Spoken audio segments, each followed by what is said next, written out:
vers la surface, qui fusionnent, qui permettent de former des grands plateaux océaniques, comme on retrouve dans les roches archéennes, dans les ceintures de roches vertes.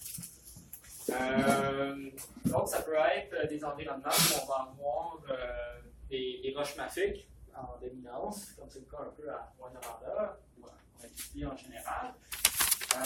Donc, la plupart des VMS vont se former les VMS vont se former dans des environnements extensifs. Donc,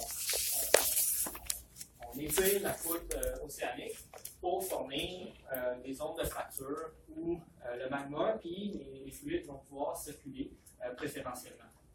Donc, à l'Archéen, on avait probablement des contextes comme celui-ci, où on a de l'extension crustale qui est associée à la formation de grandes plaines volcaniques sous-marines, associées à la formation de VMS, qui sont les petits points rouges ici. Au fur et à mesure que la croûte océanique continentale évolue, on a éventuellement la formation de zones de subduction, qui a probablement commencé au paléoprotérozoïque. Donc, on forme la subduction, des zones extensives, où on va former par exemple des rides océaniques, des zones d'extension où on forme entre autres des ophiolites. Donc, on va avoir nos VMS en prédominance mafique, nos VMS de type chip dans ces environnements-là. Donc, les zones extensives où on va former des volcans mafiques essentiellement. Au fur et à mesure que la subduction évolue, on va former éventuellement des arcs magmatiques. Donc, on va commencer à introduire un pôle felsique dans le système. Donc, on va pouvoir évoluer de nos systèmes à prédominance mafique vers des systèmes à prédominance felsique.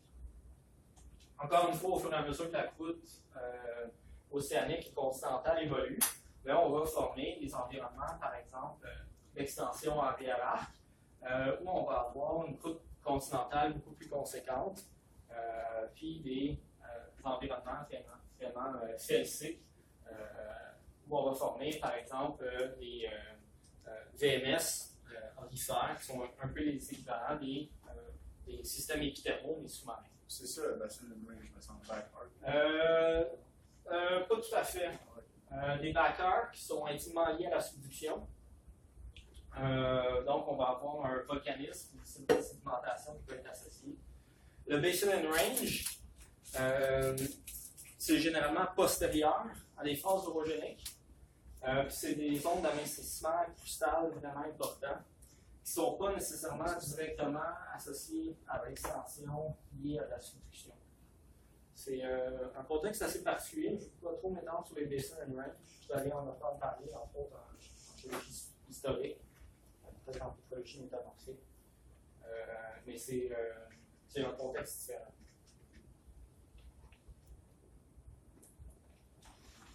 Donc, c'est ça, la plupart des VMS vont se former au sein de zones extensives où on va avoir soit des caldeiras ou des zones de rift, donc qui sont des zones de fracturation préférentielle. Puis, le long de ces caldeiras, au sein des caldeiras ou des zones de rift, on va former souvent des champs minéralisés où on va retrouver plusieurs VMS. Il y a des cas où il y a des VMS franchement isolés. C'est le cas, par exemple, à Kidd Creek, en Ontario. Il y a plusieurs lentilles autour d'un même gisement. Mais il n'y a pas nécessairement un champ minéralisé avec plusieurs VMS, comme on retrouve à Rwanda, dans le camp-milieu de Doyon Bousquet-la-Ronde, par exemple. Mais généralement, ils vont former des clusters, des ensembles de lentilles minéralisées. Donc, ici, c'est un exemple où on forme des magmas mafiques en profondeur. Les magmas mafiques s'accumulent à certains endroits dans la croûte océanique, peuvent faire fondre la croûte océanique, générer des magmas felsiques, ou la composition bimodale.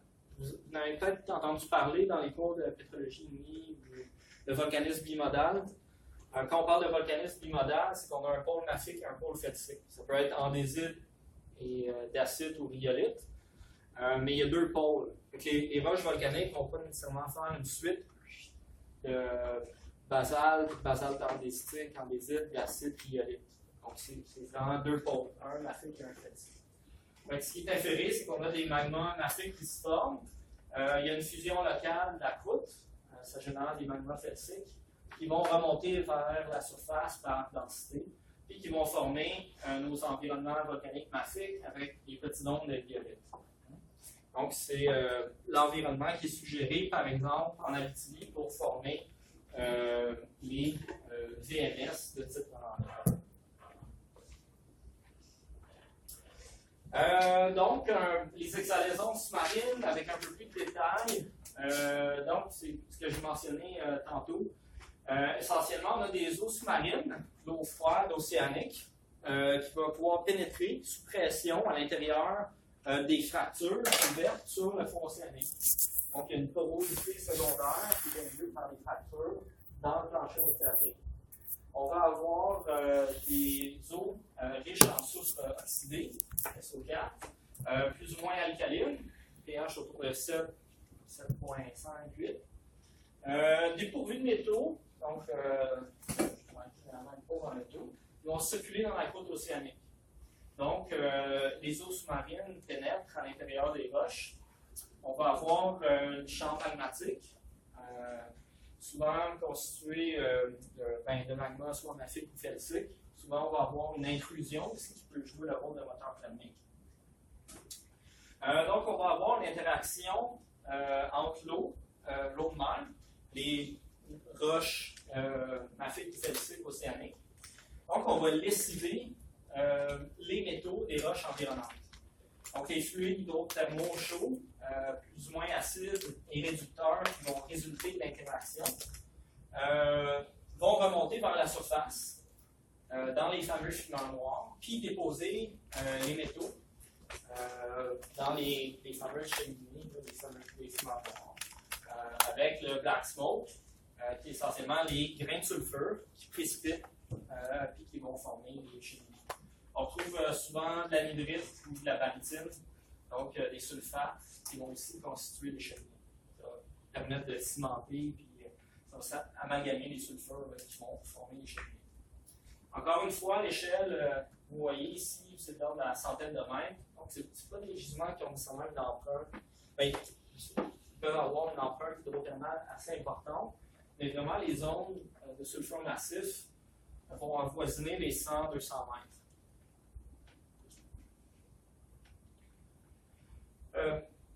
Ici, c'est un tableau assez intéressant qui montre la composition de l'eau de mer, seawater, comparé à différents types de fluides. Salton Sea, sur un bassin continental en Californie, avec des fluides très, très, très salins.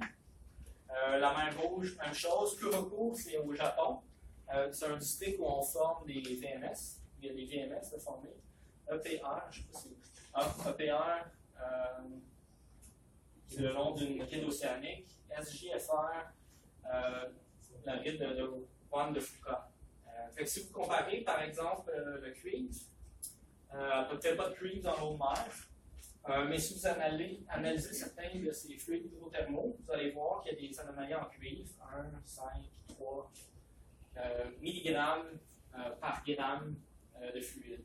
Donc, vous pouvez voir que les fluides hydrothermaux qu'on retrouve dans les environnements volcaniques sous-marins sont beaucoup plus riches en métaux que ce qu'on retrouve dans l'eau de mer. Donc, un VMS, un système volcanogène, va naître et mourir. Il va connaître une phase d'apogée également. Donc, si on forme, disons, un rift ou on commence à former une caldeira, dans une zone extensive, on va avoir une intrusion en profondeur, donc un magma qui arrive près de la surface. On va avoir une anomalie thermique et une fracturation dans la croûte. Donc, des éléments importants pour pouvoir former une cellule de convection, mais aussi avoir une certaine perméabilité qui va permettre la circulation des fluides. Habituellement, à l'échelle des districts, habituellement, dans certains districts de type VMS, il y a une certaine stratification des enveloppes métamorphiques qui a été documentée. Donc, on va passer de la surface vers la profondeur à des environnements schistolaires jusqu'à des des environnements où on va avoir le faciès en fibolite en profondeur. Donc, c'est pas lié à la présence d'anomalies thermiques qui est à la circulation de fluides chauds en profondeur. Mais le VMS va naître à partir de la circulation de la convection près de la surface. Donc, on va avoir des échanges métasomatiques qui vont permettre de former des altérations magnésiennes et potassiques près de la surface. Donc, disons que c'est les premiers stades d'altération. On peut former de la chlorite, un peu de silicite dans nos roches volcaniques. Donc, les eaux de mer vont s'enrichir en silice, fer, manganèse. Donc, les exhalaisons sous-marines vont d'abord être siliceuses pour contenir un peu de fer manganèse. Au fur et à mesure que la caldeira ou la zone de rift va évoluer, l'intrusion va progresser. On va avoir des apophyses qui vont se mettre en place. On peut avoir des petits dômes de rhyolite, par exemple. La température du système va augmenter. Donc, la convection va se faire à plus grande échelle. Donc, on va lessiver un plus grand volume de roche. La température va augmenter. Donc, on va lessiver le fer, le zinc, le cuivre pour le déposer dans les zones de décharge où on va avoir la formation des fumants noirs. Donc, on va avoir une stratification éventuelle de la croûte océanique, la zone océanique, pour avoir des faciès métamorphiques de faible température près de la surface, zéolite ou schistobère, et éventuellement des zones amphibolites en profondeur près des intrusions. En raison de la solubilité de la silice, puis la température du système, il y a certains endroits, entre autres, on va avoir une intense silicification. Il y en a qui ont proposé que cette silicification peut jouer un rôle de carapace, donc il peut emprisonner les fluides hydrothermaux, puis les focaliser vraiment où on va avoir des fractures, des zones de fracture, qui vont permettre la remontée des fluides hydrothermaux chargés en métaux, puis déposer les sulfures massifs. Donc, c'est, disons, l'évolution typique là, qui a été documentée à partir de plusieurs exemples pour expliquer la distribution des VMS, les altérations aussi, puis les structures qu'on voit à l'échelle du camp minier. Ouais. Je peux te montrer un peu, mais comment la carapace se forme, le silice? En fait, c'est lié à la solubilité de la silice dans un range de température particulier qui permet d'avoir une certaine silicification à peu près à la transition schistobère amphibolite. Donc, il y a une variation de la solubilité de la silice à ce niveau-là qui permet de former et de précipiter de la silice, puis avoir une carapace qui permet d'emprisonner les fluides hydrothermaux. Donc, ça peut jouer un rôle dans la circulation superficielle puis plus profonde. Ouais. C'est quelle épaisseur? Comment? C'est quelle épaisseur? L'épaisseur. 2 km. Ah ouais, il y a 2 km ici.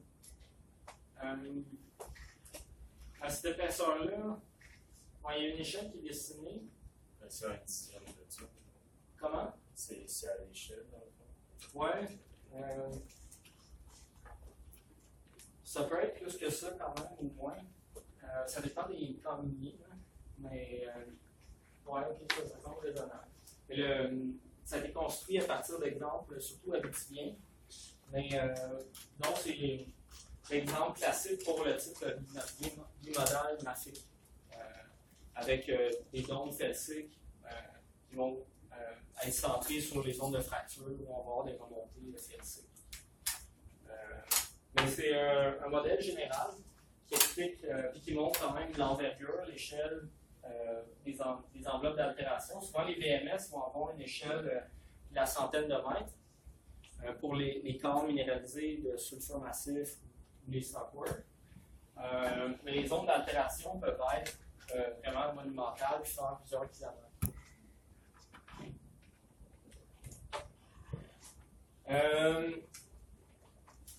Donc, on va voir quelques contrôles en fait sur la morphologie des systèmes.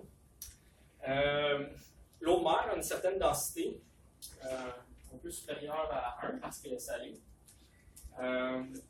Puis en fonction de la température, les fluides hydrothermaux qui vont être qui vont sortir des fumeurs noirs vont avoir des densités variables en fonction de leur température, leur salinité, leur charge métallique. Donc, il faut comprendre aussi que les environnements sous-marins, souvent, vont être parsemés de reliefs. Ils vont avoir des petits reliefs, des petits bassins. On peut imaginer ici un petit volcan avec des fumeurs noirs. Puis, en fonction de la densité de nos exemples, si on a, par exemple, un VMS ou un fumeur noir avec des exhalaisons sous-marines plus denses que l'eau de mer, bien, très souvent, les fluides hydrothermaux vont vraiment être focalisés dans les creux topographiques. Donc, vraiment, vous allez avoir un sulfure massif qui va être très restreint, qui ne sera pas nécessairement étendu sur des très grandes distances, simplement en raison de la densité relative par rapport à l'eau de mer. Vous pouvez voir ici un exemple où on aurait le type 2, ici, c'est une densité qui est légèrement plus faible que l'eau de mer. Donc, éventuellement, le fumeur noir, les particules qui sont émises par le fumeur noir vont monter dans la colonne d'eau, vont se refroidir, puis éventuellement sédimenter dans les creux topographiques. Dans d'autres cas, si on a une densité qui est très faible, donc des fluides relativement chauds, beaucoup moins denses que l'eau de mer, bien, les amas sulfurés peuvent être très très étendus, avoir des épaisseurs un peu plus faibles, mais être étendus sur des centaines de mètres, puis voire former des kilomètres aussi. Très souvent, les VMS vont avoir une lentille sulfurée assez importante, relativement épaisse. Puis ils vont avoir aussi une couverture qu'on appelle les exhalites. On va voir des exemples. Mais ce qu'on appelle les exhalites, qui sont très souvent des horizons exhalatifs relativement minces. Ça peut être d'échelle d'une dizaine de centimètres au mètre, puis qui vont couvrir des très très grandes distances. Donc, c'est des exhalaisons sous-marines, souvent de haute température, qui vont être relativement chaudes, puis qui vont s'étendre dans l'environnement sous-marin, puis former une couverture régionale qui va marquer en fait un horizon stratigraphique particulier dans la pile volcanique. Un autre élément qui va contrôler la morphologie des VMS, en fait, c'est la profondeur du plancher océanique. Ici, il y a une courbe qui est dessinée. C'est la courbe au-dessus de laquelle, en fait, sous laquelle on va avoir l'ébullition. Donc, si on a, par exemple, un fluide hydrothermal, donc le plancher océanique, ici, on va prendre le premier exemple. Ici, le plancher océanique est relativement profond. Donc, ici, au-dessus d'une profondeur entre 2 et 3 000 mètres. Si on a de l'eau, si on a une colonne d'eau relativement importante, l'eau qui est en profondeur va bouillir à plus haute température qu'à la surface. Donc, si on se trouve en profondeur, nos fluides ne vont pas bouillir avant d'arriver à la surface. Donc, quand nos fluides circulent dans les roches, elles sont pressurisées, elles vont arriver à la surface, puis on va avoir un choc thermique. Nos fluides qui sont chauds vont interagir avec les eaux qui sont à 3-4 degrés, choc thermique, puis on va précipiter les métaux, précipiter les particules métalliques pour former une lentille sulfurée. Toutefois, si on a un plancher océanique qui est relativement peu profond, disons à 1500 mètres, quand les eaux sous-marines, les eaux circulent dans les roches, elles vont se dépressuriser en arrivant vers la surface. Et en fait, elles peuvent se mettre à bouillir sous le plancher océanique. Donc, vous pouvez imaginer que si les eaux arrivent, je ne sais pas moi, une centaine de mètres, 200 mètres sous la surface du plancher océanique, elles se dépressurisent. Elles sont relativement chaudes, à 300-400 degrés Celsius, mais elles peuvent se mettre à bouillir en profondeur dans les fractures. puis on va former des diamants sulfurés sous le plancher océanique. Donc, ça peut être des VMS qui vont se former soit par remplacement ou remplissage de fractures sous le plancher océanique. C'est des particularités qui sont propres au contexte géologique particulier à certains secteurs dans des environnements volcaniques spécifiques. C'est un contrôle qui est induit par essentiellement la profondeur.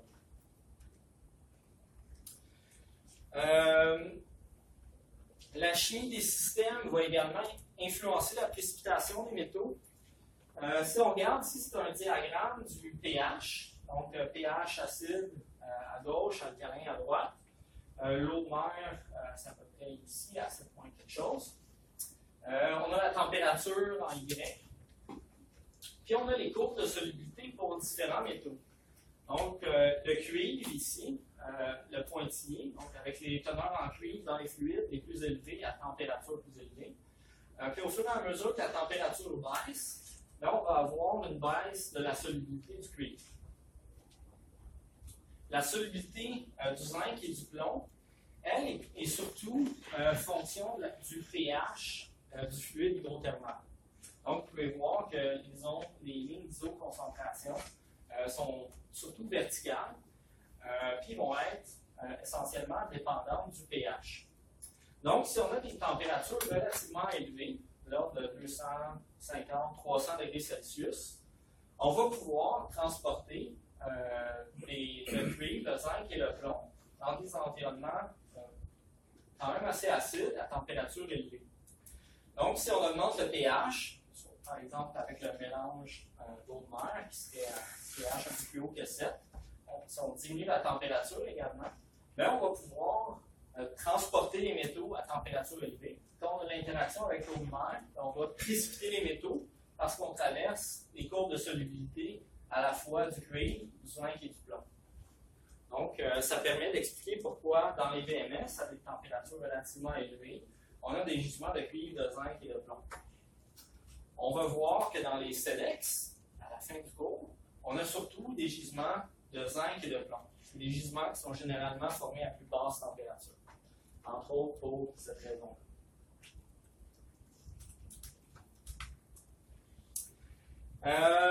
Donc, la précipitation des métaux, on a vu qu'elle est entre autres dépendante de la température, puis aussi de l'alcalinité et de l'acidité des fluides hydrothermaux. On a vu aussi que les VMS vont naître, vont avoir une apogée, puis vont mourir par la suite au fur et à mesure que la température baisse. Donc, ici, vous voyez, c'est un diagramme avec la température en X, puis la solubilité du cuivre, du plomb, du zinc en Y. Donc, ici, on a les différentes courbes de solubilité, ZNS, PBS, CuFeS2, c'est sphalérite, galène, chalcopyrite. Donc, à température élevée, si on refroidit un fluide, donc si on fait interagir un fluide riche en cuivre avec de l'eau de mer, bien, on va d'abord traverser la courbe de solubilité du cuivre, de la chalcopyrite, pour déposer la chalcopyrite. Si la température baisse encore plus, on va déposer le plomb sous forme de galène, le zinc sous forme de sphalérite. Donc, ça explique, un peu comme le diagramme qu'on vient de voir, pourquoi au sein des VMS, on va avoir une zonation métallique. C'est à la fois fonction de la température et de la composition chimique des fluides. Fait que, quand le VMS va naître, on va avoir d'abord la formation de stockwork, de lentilles à zinc et plomb, sphalérite, galène. Au fur et à mesure que la température augmente, on va avoir des zones à chalcopyrite au cœur du système où c'est plus chaud. Et éventuellement, quand le système va mourir, on va à nouveau former des stockwork, par exemple à sphalérite et galène. Donc, on peut avoir des géométries qui vont être relativement complexes en termes de paragénèse minérale. Donc, c'est à garder en tête. Généralement, on va faire naître le VMS, il va avoir une apogée, puis éventuellement, il va mourir. Donc, c'est pour ça qu'on retrouve un cœur riche en cuivre, parfois or, une lentille massive à chalcopyrite, puis une carapace riche en métaux de base, plomb, zinc surtout. Fait que la zonation minérale va refléter la zonation métallique, évidemment. Donc, dans le cœur du système, on a le stockwork. On va généralement avoir les minéraux de plus haute température, la pyrrhotite et la chalcopyrite. Puis, cette pyrrhotite et chalcopyrite va être ceinturée par la sphalérite, la galène, puis éventuellement la balutine.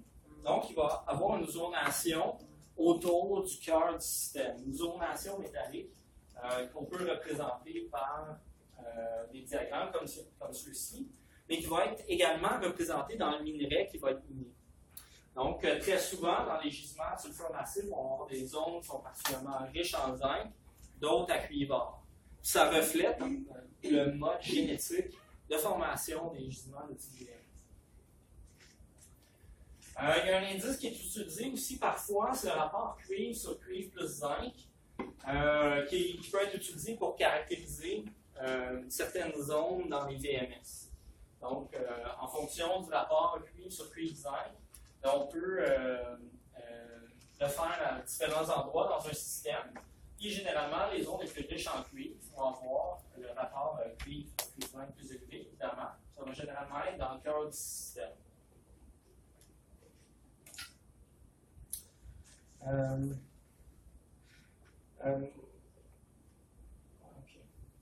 Donc, le modèle classique que vous allez voir dans la plupart des bouquins, donc c'est un modèle synthétique là, pour des VMS, c'est un schéma comme celui-ci, avec donc la racine épigénétique, la pile d'altération avec les stockwork, très souvent une brèche qui est une brèche hydrothermale, avec les zones à chalcopyrite, pyrite, pyrrhotite, donc à plus haute température. Puis une carapace, très souvent, de sulfure lidé ou sulfure bréchique, qui va venir tapisser le système. Donc, ça va venir faire une carapace sur le système. Puis ensuite, j'avais mentionné l'hexalite, donc un horizon exhalatif, qui va représenter en fait les exhalaisons sous-marines, mais à une échelle beaucoup plus grande dans le système. Donc, très souvent, ça peut être une échelle kilométrique. Puis, cette exhalite-là va marquer les horizons stratigraphiques où on va retrouver les lentilles de VMS. Donc, ça peut être utilisé comme des outils d'exploration pour identifier les horizons stratigraphiques particuliers. Dans plusieurs temps miniers, c'est le cas à Matagami. Il y a une exhalite qui s'appelle la tuffite-clé, qui est un horizon stratigraphique le long duquel on retrouve toutes les lentilles sulfurées. Donc, c'est un horizon important, même s'il fait une dizaine de centimètres. C'est un horizon qui peut être tracé régionalement et qui est utilisé en exploration. C'est le cas aussi à Rouyn-Noranda. On voit ça dans le camp de Rouyn-Noranda. Donc, c'est ici une carte. Vous avez Rouyn-Noranda au sud. La carte qui est colorée ici, c'est ce qu'on appelle le groupe de Blake River. Le groupe de Blake River, c'est un groupe de roches volcaniques. Il y a un peu de roches sédimentaires. C'est essentiellement des roches volcaniques. Qui va contenir des basaltes, des andésites, un peu d'acide éryolite, qui sont illustrés en jaune ici. Puis on retrouve dans le secteur de Rouyn-Noranda des VMS de deux types. Il y a le type aurifère. 1 et 2 ici, c'est des gisements de VMS aurifères, la mine Horn et la mine Clément. Horn et Clément. Mais on retrouve également une suite de VMS qui ne sont pas illustrés sur la carte ici, mais qui sont distribués plutôt dans la partie centrale de ce qui a été interprété comme une grande caldeira. Donc, le centre volcanique qui est illustré ici, avec des intrusions felsiques au cœur, a été interprété comme une grande caldeira. Donc, les VMS qu'on retrouve dans le camp de Rouyn-Noranda ont été interprétés comme faisant partie d'un grand ensemble volcanique qui fait partie d'une caldeira. C'est un diagramme que j'ai déjà montré au début du cours. en fait, le camp minier de Rwanda est né avec la mine Horn. C'est une mine qui a été découverte à la surface, tout près du lac. C'est le lac Ossisco. C'est le lac Ossisco ou le lac Abitibi? C'est le lac. En tout cas, le lac à Rouen. Qui a été trouvé tout près de la côte, tout près de la rive, c'est moins d'1 kilomètre. Puis, en fait, il y avait un chapeau de fer qui est l'altération des sulfures massifs à la surface. Donc, il y avait des zones rouillées. Il y a un prospecteur, Edmund Hall, qui a fait plusieurs expéditions dans la région. Il vient de l'Ontario, il a fait des expéditions au Québec. Puis, il a trouvé les zones de sulfures massifs. Entre 1917 et 1920, il a fait plusieurs expéditions. Puis, il a découvert le méga gisement de Horn, qui est un des plus gros VMS sur la planète, puis qui a permis la naissance de l'Abitibi, du camp minier de Rouyn-Noranda également. Donc, si on regarde le détail maintenant sur la caldeira de Rouen, vous pouvez voir ici, c'est le pluton de Flavian. En orange, c'est un pluton Saint-volcanique. Donc, Flavian et Powell, c'est deux plutons Saint-volcaniques. Puis, ce qu'on trouve à l'est du pluton Flavian, c'est une séquence volcanique bimodale. Puis, vous pouvez voir ici, chacun des petits carrés présente une mine de type VMS. C'est des VMS essentiellement à cuivre et zinc. Ici, vous avez la mine Horn. H, c'est Horn. Q, c'est Kermont. C'est deux VMS aurifères. Donc, ils ont un budget métallique, un mode de formation légèrement différent aussi. Donc, des VMS aurifères et des VMS de métaux de base. Il y a une comparaison qui a été faite d'ailleurs entre la caldeira de Rouyn-Noranda, l'échelle. Donc, ici, vous avez l'échelle de 3 km. Puis, c'est la caldeira, ici, de Monowai, à Hawaï. Donc, c'est vraiment pour comparer. C'est la même échelle. C'est presque la même échelle. Donc, vous pouvez voir ici la caldeira avec probablement des failles annulaires autour qui contrôlent la position des centres volcaniques. Donc, il y a une géométrie qui a été proposée comme étant similaire par rapport aux calderas plus récentes à Rouyn-Noranda. En termes de géométrie un peu plus fine, en fait, on a la stratigraphie volcanique ici, avec l'andésite d'Amulette, l'andésite de Meilenbach qui est par-dessus. Puis on trouve des dômes rhyolithiques qui ont l'air d'être intimement associés à la présence des VMS. Donc, c'est le schéma stratigraphique et volcanologique qui a été proposé pour la paléogéographie des gisements de Noranda. Donc, ça vous donne une idée sur les coulées volcaniques, en fait, qui sont centrées sur des zones de fracture, puis des zones de rhyolite ou des zones de dacite sur l'ancien plancher océanique. C'est Harold Gibson, si vous le rencontrez, il est bien sympathique, c'est un spécialiste des VMS de Rouyn-Noranda, il a fait sa thèse sur Rouen au début des années 80. Il connaît bien les VMS. Donc, ici, c'est une section à peu près est-ouest. Le pluton du lac du Faux, j'ai montré tantôt, c'est à peu près ici. Donc, on a un pendage de la stratigraphie vers l'est. Puis, vous pouvez voir ici, les horizons qui sont rouges, en fait, c'est des horizons d'hexalite. C'est les fameux horizons d'hexalite, généralement, qui sont assez minces. Si vous allez les voir sur le terrain, ils vont faire une dizaine de centimètres d'épaisseur. Vous allez voir des lamines de schiste, de quartz, alternées avec des lamines de pyrite. C'est un horizon stratigraphique qui semble être particulièrement important parce qu'on retrouve les lentilles de VMS plus épaisses le long de cet horizon stratigraphique. En fait, il y en a deux horizons stratigraphiques. Il y a le main contact off et le sea contact off. C'est leur petit nom. Donc, les lentilles sulfurées aussi peuvent être étagées. Donc, très souvent, vous allez avoir, c'est le cas par exemple au site d'Amulette, vous allez avoir une lentille supérieure, une lentille intermédiaire et une lentille inférieure. C'est lié au fait que probablement on avait une fracture océanique importante, peut-être une zone de fer, ou du moins une zone de fracture, qui a pu être utilisée à plusieurs reprises pendant un certain temps, pendant la formation de la pile volcanique. Donc, la première lentille de VMS a vraiment été formée. Le volcanisme a continué. La zone de fracture était encore active. Donc, les fluides hydrothermaux ont continué à circuler. Puis, ont déposé un autre lentille de VMS, puis un autre par la suite. Ce qui est particulier également, c'est que dans les lentilles de sulfure massif les plus anciennes, donc quand on a des lentilles étagées, les lentilles qui ont le rapport cuivre sur cuivre plus zinc le plus élevé vont généralement être celles qui vont être le plus profondes dans la stratigraphie. Il y en a qui ont proposé, en fait, que c'est probablement lié au télescopage. Je ne sais pas si j'ai déjà parlé de télescopage. Dans la formation de gîtes minéraux, on peut avoir de la superposition. Par exemple, si vous avez un VMS ou un porphyre qui est formé à 1,8 milliard d'années, qui est impliqué dans une ceinture orogénique où on forme des veines de quartz solifère. Ces deux gîtes qui ont des origines différentes, qui sont séparés dans le temps, donc un à 1,8 puis l'autre peut-être à 500 millions, 1,8 milliard et 500 millions, c'est juste les chiffres de même. Mais ces deux gîtes qui ont des origines différentes, puis qui sont superposés dans le temps. Donc, ils sont formés à deux moments différents. C'est la superposition. Du télescopage, généralement, on va parler de gîtes qui ont une origine relativement semblable, comme des VMS.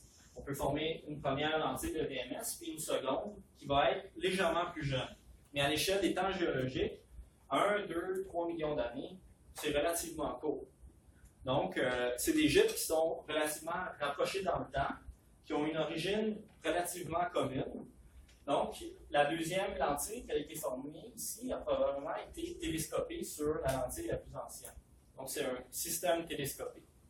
C'est la différence télescopage-superposition. Pour les lentilles les plus anciennes, on voit le rapport cuivre sur cuivre zinc qui est plus élevé. Donc, je ne sais pas si vous vous rappelez, mais quand on a les températures les plus élevées qui vont former l'apogée du système, c'est là qu'on dépose le cuivre, la pyrite, la pyrrhotite, parfois l'or. Donc, ce qui a été proposé ici, en fait, c'est que probablement que les lentilles les plus anciennes ont été enrichies avec le temps. Donc, les lentilles les plus anciennes ont vu plus de fluide chaud, donc se sont graduellement enrichies en cuivre par rapport aux lentilles les plus jeunes. Donc, c'est un modèle qui permet de réconcilier la stratigraphie des gisements, mais aussi un modèle génétique et le mode de formation des VMS. C'est assez élégant comme, je trouve, comme mode de formation. Vous voyez ici, même les lentilles dans la zone amulette, puis dans la zone la plus à l'est, ici, vous pouvez voir que les lentilles les plus inférieures ont toujours le contenu en cuivre plus élevé.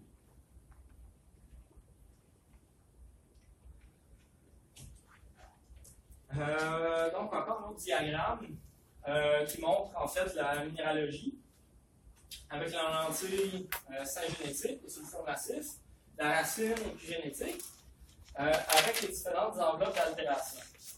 Donc, ici, c'est un beau diagramme qui montre de façon quand même assez simplifiée la distribution des minéraux en fonction de la chimie du système. Donc, vous avez la lentille sulfurée avec la pile d'altération qui, généralement, au cœur, va être particulièrement riche en fer. Dans le cœur du système, vous allez souvent voir une chlorite qui est noirâtre. Vous allez le voir dans l'échantillon du TP. C'est une chlorite qui donne une couleur vraiment noire aux échantillons. Puis en fait, c'est une chlorite qui est très ferrifère. Donc, vous allez avoir des zones qui sont particulièrement chloritisées dans le cœur du système. Vous pouvez avoir par exemple une rhyolite qui va être complètement chloritisée. Elle va être rendue molle, mais elle va être complètement noire. Mais auparavant, c'était une rhyolite. Si vous faites de la chimie sur la roche, les éléments majeurs vont être complètement modifiés pour être super riches en fer, mais quelques éléments traces vont quand même rester et vont donner une idée sur la composition initiale de la roche. C'est un critère d'exploration, en fait, cette chlorite noirâtre qui donne une couleur vraiment foncée à la roche, qui représente le cœur du système. Ensuite, vous allez avoir très souvent une enveloppe à chlorite verdâtre, qui est une chlorite plus magnésienne, qui va représenter l'enveloppe, là, souvent dans laquelle qui va représenter les stockwork, qui va envelopper les stockwork minéralisés. Puis ensuite, vous allez avoir une zone très souvent de séricisation, donc la séricite chlorite, qui va envelopper le tout. Puis parfois une zone de silicification intense, là, juste en dessous de la lentille de sulfure-massif. Donc ça vous donne une idée en fonction des enrichissements chimiques qu'on retrouve en association avec le sulfure-massif. Une idée entre les compositions chimiques et minéralogiques qu'on trouve dans les systèmes de type VMS. Donc, vous pouvez voir ici là, vraiment la distribution des altérations de façon très simplifiée, mais on le voit quand même assez bien sur le diagramme. Ici, j'ai juste mis un diagramme pour vous signifier qu'il y a des variations. Vous allez peut-être voir dans la littérature, il y a un type de VMS qui s'appelle Matabi. C'est au Manitoba. Les VMS de type Matabi ont des altérations un peu différentes. Ils sont particulièrement riches en CO2. Donc, il y a certains VMS qui peuvent avoir des altérations importantes en carbonate. Donc, on n'ira pas dans le détail ici, là, mais c'est des carbonates qui sont liés à la circulation hydrothermale sous-marine, puis au contexte particulier là, de formation des VMS de type Matabi. On n'ira pas dans plus de détails dans les Matabi. OK, maintenant, j'ai juste une série de photos. Pendant le débit, vous allez avoir à placer certains échantillons qui proviennent de VMS sur un diagramme comme celui-ci. Je vais simplement vous montrer les photos des faciès typiques des VMS en fonction du modèle géologique qui est présenté ici. Donc, ici, c'est deux photos qui montrent des roches qu'on trouve dans l'environnement de formation. Donc, on peut avoir des basaltes coussinés, des basaltes sous-marins. C'est une photo qui vient de Thetford Mines, mais on voit quand même des beaux basaltes en coussin. Des coulées felsiques proximales. Ici, c'est probablement une roche pyroclastique, un tuf à bloc. Vous voyez bien ici les blocs ou les lapillis. C'est une roche essentiellement felsique qui est probablement assez proximale par rapport à un centre felsique, où on pourrait retrouver, par exemple, des coulées rhyolithiques, des lobes rhyolithiques, où on va retrouver en fait des monticules de sulfure massif.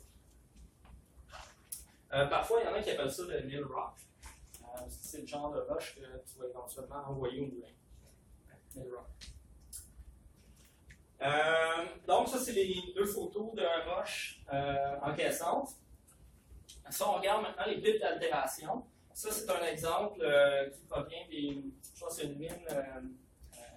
Je ne suis pas sûr laquelle, mais c'est une mine du Caminier de Rouen. Vous pouvez voir le stockwork ici à pyrite, pyrrhotite, puis la couleur noirâtre des roches. Donc, c'est une chlorite fellifère noirâtre qui va donner cette couleur-là à la roche. Donc, ici, on est vraiment dans la racine du système où on a la chlorite fellifère.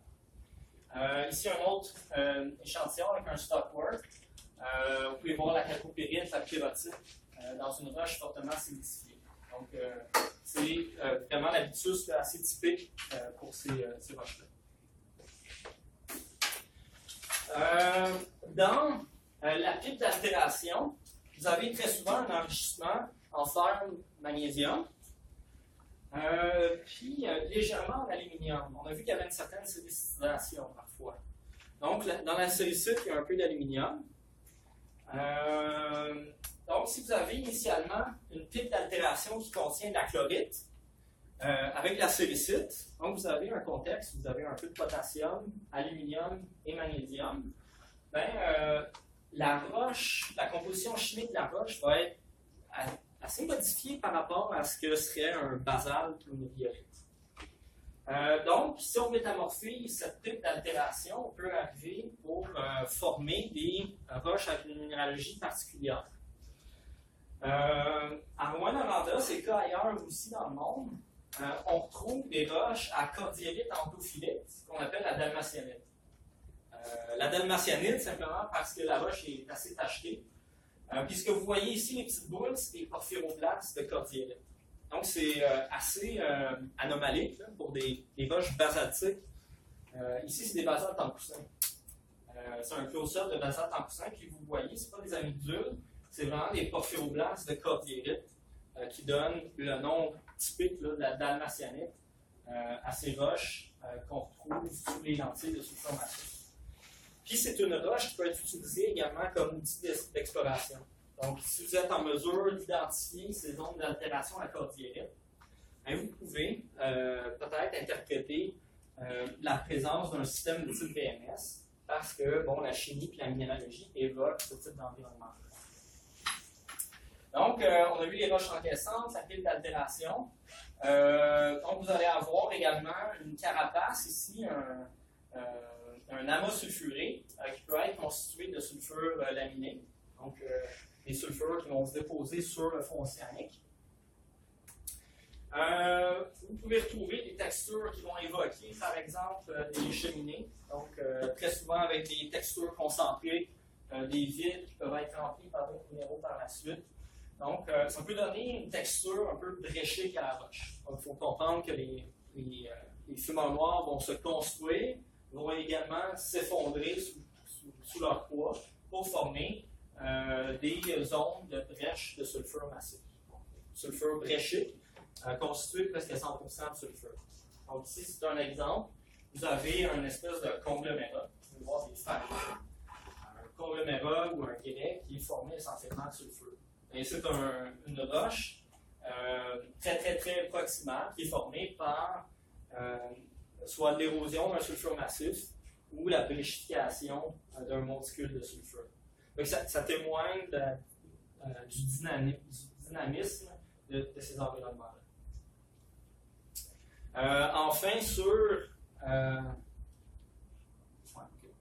Enfin, ce qui va venir recouvrir le tout, j'ai déjà mentionné, mais on peut avoir une hexalite. Donc, c'est une formation sédimentaire, un peu comme une formation de fer. Donc, une formation sédimentaire qui est produite par des exhalaisons sous-marines. Donc, c'est entièrement riche en fer, souvent avec des anomalies en manganèse. Ça peut alterner avec des chères, donc riches en silice, barium, bore, parfois. Et on peut avoir différents faciès. Donc, des faciès soit oxydés à carbonate, silicate ou sulfure. Donc, en fonction de la chimie spécifique aux différents environnements, on va avoir des faciès qui vont être plus ou moins oxydés, carbonatés, silicatés ou sulfurés. L'hexalite, essentiellement, c'est une roche sédimentaire, isolative, riche en fer, qui peut être comparée à des formations de fer. On va voir les formations de fer plus tard dans la session. Les formations de fer qui sont intimement associées à des environnements volcaniques, qu'on appelle les formations de fer algoma, et qui peuvent être un équivalent en fait, des hexalites dans les environnements volcaniques. Donc, les hexalites peuvent être utilisés comme outil d'exploration régionale.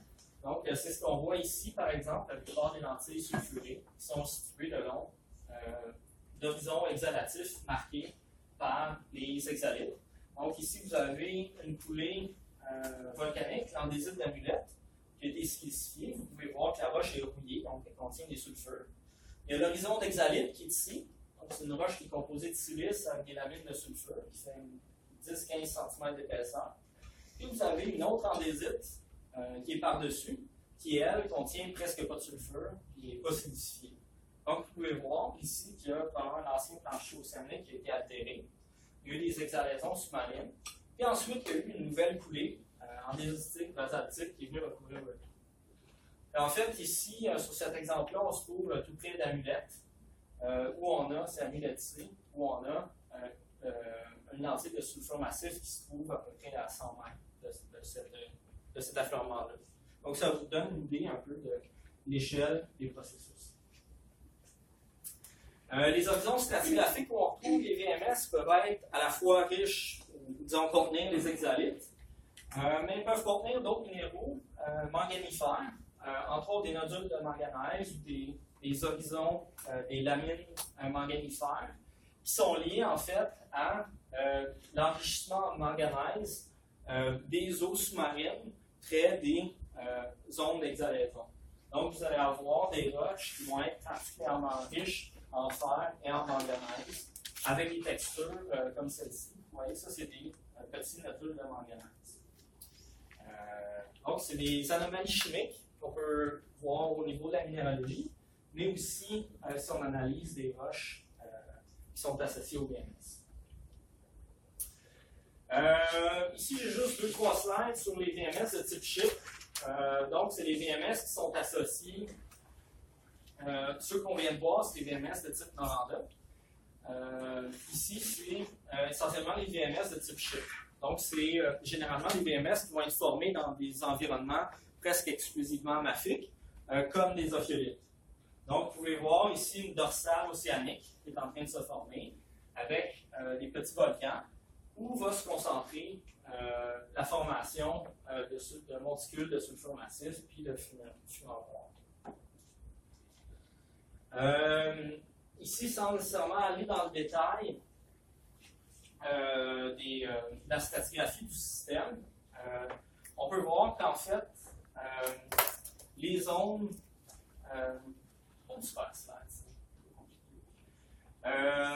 Mais ici, les roches qui sont illustrées par la partie basale, la colonne stratigraphique, sont essentiellement des roches volcaniques qui vont contenir des stockwork, puis des lentilles stratiformes de sulfure massif qui vont contenir un cap, donc un chapeau de roches sédimentaires, souvent riches en fer, qui va venir caper le système. Donc, vous avez les fameux stockwork, les lentilles stratiformes, puis des sédiments qui vont venir recouvrir le tout. À une échelle différente, puis en section, donc une section qui illustre un peu plus la réalité, vous pouvez voir qu'on a la fameuse racine épigénétique avec le stockwork, la lentille de sulfure massif. Puis ici, on a les failles normales qui viennent segmenter la ride océanique, puis qui permet en fait d'avoir une perméabilité secondaire. Donc, on a nos failles symvolcaniques, du volcanisme sous-marin. Donc, des structures qui vont être contemporaines à la fois du volcanisme et de la circulation hydrothermale. Donc, la reconnaissance de ces failles symvolcaniques est particulièrement importante pour identifier les zones favorables pour la circulation de fluides à haute température, puis la concentration des métaux. Donc, ici, c'est quelques exemples de roches chaudes, des fameux tubes de basalte, des basaltes en coussin. Ici, vous avez les complexes fulaniens qui viennent alimenter les basaltes en coussin. Puis, très souvent, les amas sulfurés vont être situés à l'interface soit entre les dikes, les basaltes, ou entre deux coulées basaltiques différentes. C'est ce qui est représenté ici là, pour les VMS de type chip. Ici, parce que j'aime les ophiolites et j'aime bien les Appalaches, j'aime ça en parler. Je l'ai mentionné au début du cours, mais jusqu'à la fin des années 50, c'est jusqu'en 1957, il y avait des mines de cuivre et de zinc qui étaient situées à peu près au niveau de Eastman, en Estrie. Vous pouvez voir ici les shafts miniers qui étaient présents, avec les brèches. Ici, donc, on peut voir la brèche avec la calcopyrite et la pyrrhotite, puis les fragments de basalte altérés. Donc, c'était des VMS qui étaient développés dans des fragments océaniques, des fragments ophiolitiques, puis où on a pu concentrer les sulfures pour former les stockwork, des lentilles de sulfure massif. Quand on regarde le détail du minerai, il y a des choses intéressantes. Vous pouvez voir ici des brèches sulfurées, donc des fragments de sulfure avec une matrice sulfurée. Ça peut rappeler, par exemple, soit des talus de débris de sulfure. Donc, c'est des textures particulières. Il y en a une qui est particulièrement intéressante. Ici, vous pouvez voir, c'est des horizons de sphalérite. Donc, la sphalérite qui a une couleur un peu brun rougeâtre ici, qui alterne avec les niveaux de la pyrite. Puis, vous pouvez voir ici que les horizons sulfurés sont plissés avec un épaississement dans la charnière. Donc, ça, c'est probablement des structures plissées qui ont été formées pendant que les sédiments étaient encore mous. Donc, par exemple, on peut accumuler des couches de minéraux sulfurés. si ça devient instable, un peu comme dans les turbidites, on voit ça parfois, ce qu'on appelle des slumps. C'est des sédiments peu ou non consolidés qui vont glisser sur les pentes, puis peuvent former des structures plissées comme celle-ci. Donc, c'est des textures qui sont directement en lien avec le mode de formation sur le fond océanique de ces lentilles sulfurées. Donc, c'est des textures qui nous permettent d'interpréter les gîtes dans des terrains qui peuvent être avec des stratigraphies ou des structures complexes. C'est des exemples là, avec les textures assez caractéristiques des VMS. J'ai quelques slides sur les VMS orifères. Donc, on a vu que les VMS à métaux de base, mais il y a également les VMS qui sont particulièrement orifères, donc ils vont contenir plus d'or en ppm, donc par tonne, c'est la même chose, que le cuivre, le plomb et le zinc totalisés en pourcentage. Ils vont avoir des caractéristiques aussi différentes en termes d'habitus du minerai, de composition chimique et minéralogique, soit de l'altération puis du minerai lui-même. Donc ici, il y a un court résumé, un long résumé, mais qui fait ressortir les principales caractéristiques en complément de ce que je vais vous dire. C'est un diagramme qu'on va regarder encore la semaine prochaine, mais qui montre la distribution d'or, des gisements d'or dans la croûte. Ici, vous avez la surface, un environnement sous-marin, un environnement continental, avec ici des paléoplacères, les gisements épithermaux, qu'on a vu lors du dernier cours, les porphyres, donc les gisements d'or qui sont associés à des intrusions. Puis en profondeur, ici, vous avez ce qu'on appelle les gisements d'or orogéniques qu'on va voir la semaine prochaine, qui se forment plus en profondeur dans la croûte, qui ne sont pas nécessairement liés à du magmatisme, soit du volcanisme ou des intrusions felsiques ou intermédiaires. Donc, dans le cas des VMS orifères, c'est des environnements sous-marins. Puis, quand on fait la reconstruction volcanique, d'environnement, du paléo-environnement volcanique, la chimie des roches, c'est des environnements qui vont rappeler ceux où on va former des épithermaux, des gîtes d'or épithermaux dans des environnements acides. On a vu qu'il y avait deux types au dernier cours, les épithermaux plutôt acides et neutres, qui vont avoir des minéralogies différentes. Mais en fait, les VMS orifères ont l'air d'être les équivalents sous-marins des épithermaux acides. Donc, très souvent, on va avoir un centre volcanique felsique, la plupart du temps calco-alcalin, avec une zonation d'altération qui va être assez typique, ou qui peut être comparée avec ce qu'on va avoir dans les épithermaux acides, comme par exemple l'altération argilique, la présence de mercure, d'arsenic, d'or et d'argent, puis les teneurs qu'on peut avoir des métaux de base, comme le cuivre et le zinc, mais c'est vraiment l'argent qui va être caractéristique des VMS orifères, l'or et l'argent.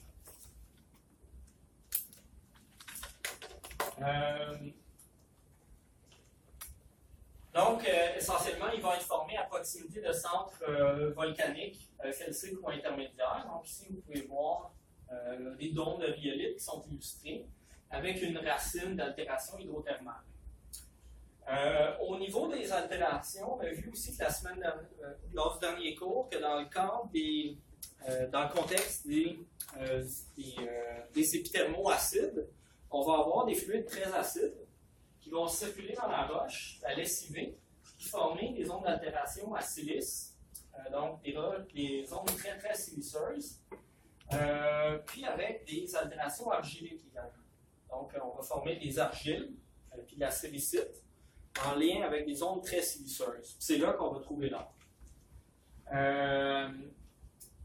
Donc c'est des changements chimiques qui vont se refléter dans la minéralogie des roches, puis aussi dans les analyses géochimiques qu'on va faire. Fait que pour reconnaître ces environnements-là, on va faire des analyses chimiques, de la minéralogie, pour essayer d'interpréter les paléo-environnements de formation. Très souvent, par exemple en Abitibi ou dans les ceintures orogéniques, la plupart des gisements métallifères vont subir au moins un peu de métamorphisme. Donc, ce qu'on voit, par exemple, dans certains VMS olifères, comme c'est le cas en Abitibi, on ne verra pas nécessairement les minéraux argileux. Donc, on va voir que la roche est siliciée. Mais l'altération alumineuse, au lieu d'être exprimée par les argiles, va très souvent être exprimée par la présence, par exemple, de porphyroblastes, d'aluminosilicates. Ça peut être la cordierite, ça peut être de la kyanite ou de l'andalusite. Donc, d'avoir une roche qui est riche en silice, andalusite et kyanite, bien, ça reflète probablement un environnement épithermal sous-marin qui a permis de former des anomalies chimiques riches en silice et aluminium. C'est ce qu'on retrouve, par exemple, à la mine La Ronde, à la mine Bousquet également en Abitibi. Donc, c'est des altérations siliceuses et alumineuses qui reflètent probablement une analogie avec les systèmes épithermaux. Mais on est dans un système sous-marin comparable au VMS. Donc, disons que c'est un intermédiaire entre les VMS et les épithermaux acides.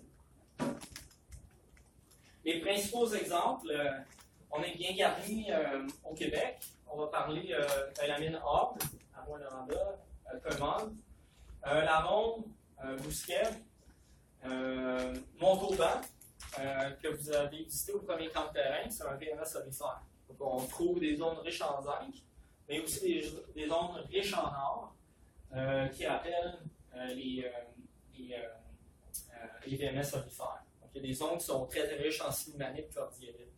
Donc, qui rappellent l'altération acide qu'on peut trouver dans les VMS.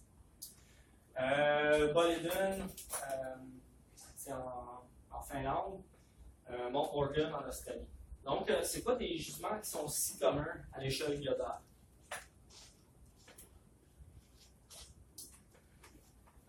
Donc, c'était le topo sur les VMS. J'ai quelques slides maintenant sur les gisements de type SEDEX. Les VMS, c'est essentiellement des environnements volcanogènes, volcanic massive sulfide, massif volcanogène. Les SEDEX, Sedimentary Exhalative Massive Sulfide Deposits. Donc, c'est des dépôts sulfurés qui vont souvent former des amants ou des lentilles en association avec des roches sédimentaires. Donc, des environnements sédimentaires plutôt que volcaniques. Encore une fois, un petit résumé. C'est des gisements qui sont assez communs sur la planète. On va les trouver généralement dans les séquences de rifts ou de plateformes. Un des analogues modernes qui a été proposé pour les gisements de type SEDEX, c'est la mer Rouge. Donc, c'est un rift qui est en train de se former dans le nord de l'Afrique où on retrouve des saumures métallifères qui vont former des dépôts sur le fond de la mer Rouge qui sont très semblables aux gisements de type SEDEX qu'on retrouve dans les environnements plus anciens. On en retrouve en Colombie-Britannique, Yukon, territoire du Nord-Ouest, dans l'ouest du Canada. Quelques-uns dans les Appalaches, mais c'est plutôt rare. L'Australie est bien garnie. Sinon, on trouve dans la plupart des environnements de rift certaines plateformes continentales pour évoluer. On va retrouver certains gîtes SEDEX à l'échelle globale. Donc, les exemples dans l'ouest canadien. Pas dans le détail ici.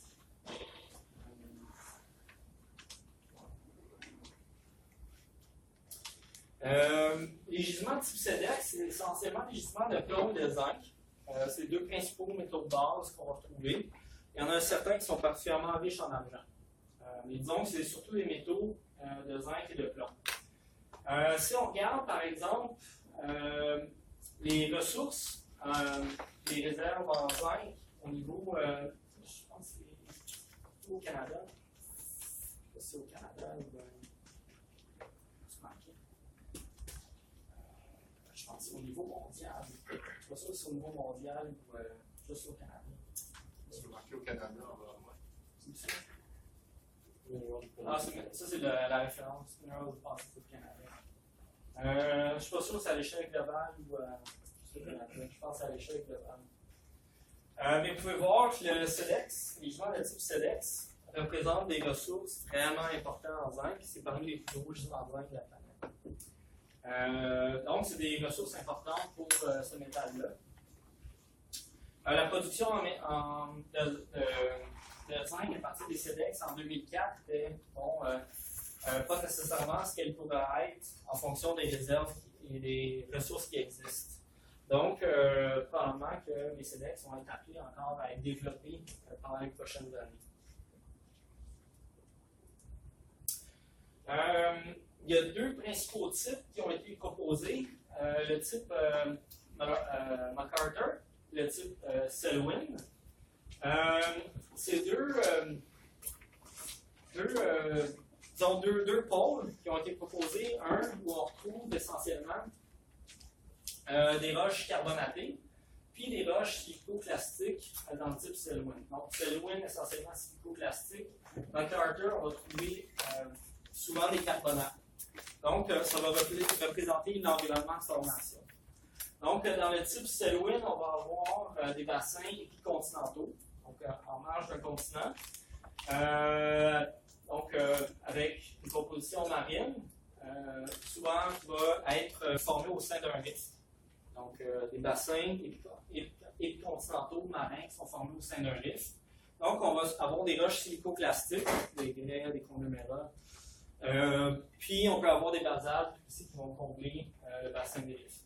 Donc, ça, c'est pour le type Selwyn. Le type MacArthur, ça va être des bassins un peu plus matures où on va retrouver des plateformes carbonatées. Mais quand même, ça va être un bassin épicontinental, donc formé en marge d'un continent. Puis, on peut avoir souvent une isolation du système par rapport à l'océan global.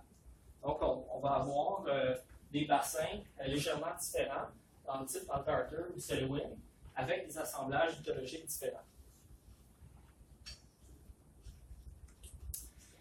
Si on regarde, par exemple, l'environnement de formation pour les VMS, donc on a vu que les VMS pouvaient se former dans des bassins en extension. Disons qu'on a une marge continentale ici. Les SEDEX vont souvent se former en des croûtes continentales, souvent dans les rifts ou les mers épicontinentales, qui vont permettre d'avoir des bassins sédimentaires, des bassins océaniques, avec une circulation hydrothermique, une circulation marine très restreinte. Donc, on va très souvent avoir des bassins qui sont peu connectés avec l'océan global. Donc, on va avoir des chimies particulières au sein de ces bassins-là. L'idée, en fait, c'est qu'on aurait des fluides qui circulent dans le bassin sédimentaire. Donc, ici, vous avez les roches sédimentaires, silicoplastiques, qui forment la couche de sédiments. Vous avez l'eau marine qui est située par-dessus, qui peut être stratifiée. Donc, si vous avez un bassin océanique qui est isolé en partie de l'océan global, vous pouvez avoir une certaine stratification avec une partie supérieure qui est riche en oxygène, puis une partie plus profonde qui va être plutôt anoxique. Donc, pauvre en oxygène, qui peut être riche en H2S. L'idée, en fait, c'est qu'on aurait des fluides oxydants qui circulent dans les roches, dans les sédiments, qui sont accumulés dans le bassin, qui vont venir altérer les roches, puis qui vont déposer leurs métaux en interagissant avec les eaux anoxiques dans le fond des bassins. Donc, on va très souvent avoir des eaux métallifères relativement denses qui vont combler des creux topographiques qui sont laissés par les failles sédimentaires. Donc, on va avoir différents centres exhalatifs où on va former les amas sulfurés en proximité.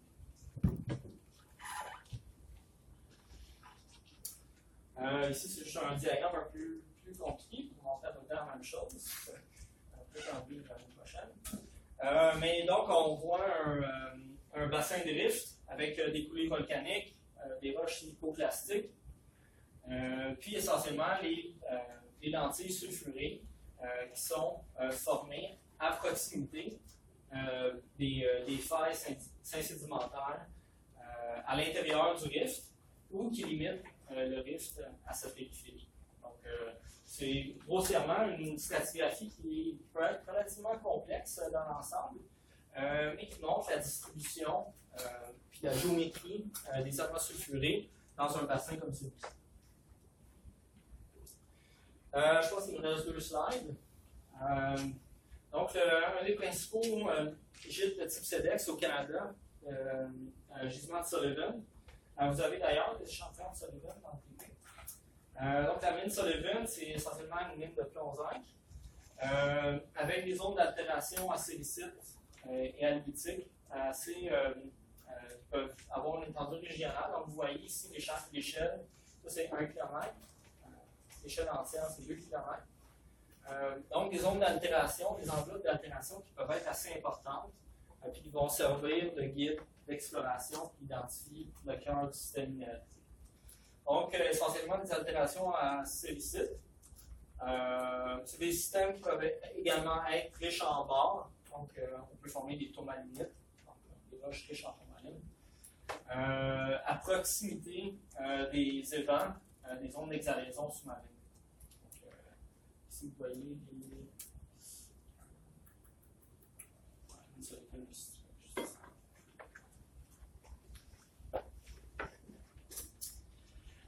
on a vu tantôt le processus de dépôt pour les VMS, en fait, quelques éléments de chimie, puis évolution en termes de température du système.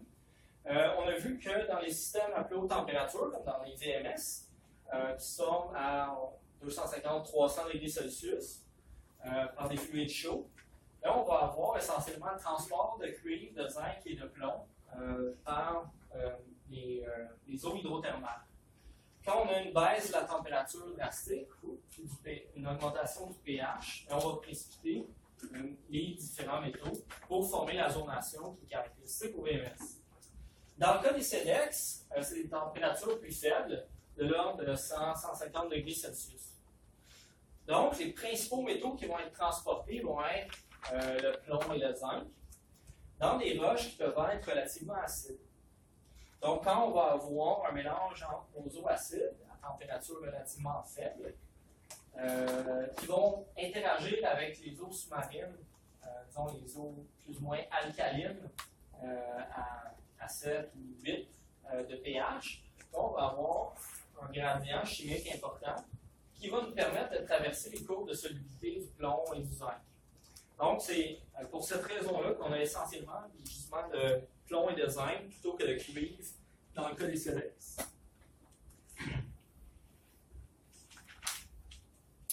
Il me reste vraiment 2 slides. Donc, ici, c'est un schéma très idéalisé pour les gisements de type SEDEX. Donc, l'idée, en fait, c'est qu'on a une faille sédimentaire. Donc, dans le cas des failles sédimentaires, souvent, on va avoir une épaisseur plus importante de sédiments dans le toit de la faille. On va avoir une zone de stockwork qui peut être appelée aussi complexe de Griffon. Essentiellement, c'est des vénules qui vont venir alimenter la zone exhalative pour former la lentille sulfurée. Comme c'est des failles sédimentaires, on peut avoir des brèches de talus également, donc qui sont associées à l'érosion du talus, puis formation de brèches sédimentaires. Puis on va avoir une zonation également de notre lentille sulfurée. Donc, on va avoir une diminution du rapport plomb-zinc au fur et à mesure qu'on s'éloigne du centre exhalatif.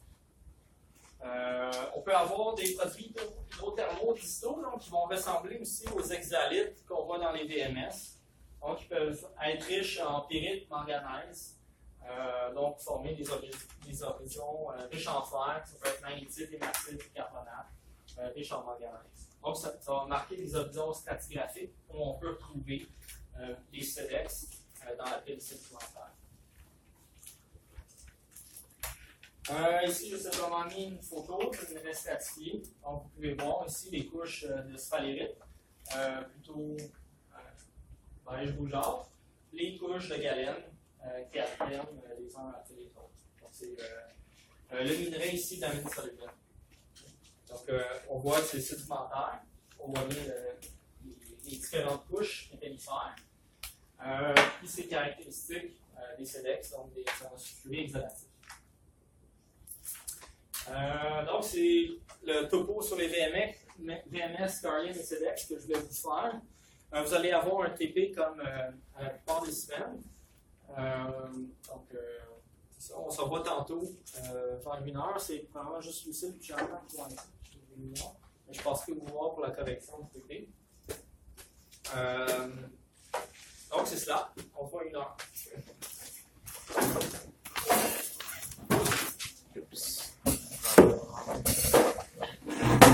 Ouais, elle est longue.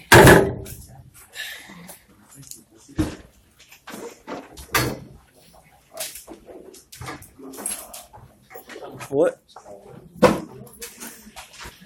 Merci. Tu connais Yo, ça? non, c'est lui qu'on a fait l'enfant. Ah. Et c'est toujours le Tu même. Non, mais. Juste Non, tu te défends. non, parce que, en fait, avant, je me suis dit que, j'espère que je vais tellement quelque chose à l'histoire, là, c'est différent, c'est différent. Ouais, c'est vrai. C'est quand même pas. Ouais, mais tu sais, c'est différent, mais je les connais pas, mais si les deux parlent souvent avec qui, genre, à la fois, les gens, ils sont Ouais, ben au son, je pense que c'est vraiment différent au son. Mais à l'écrit, c'est juste que c'est les caractères traditionnels versus simplifiés.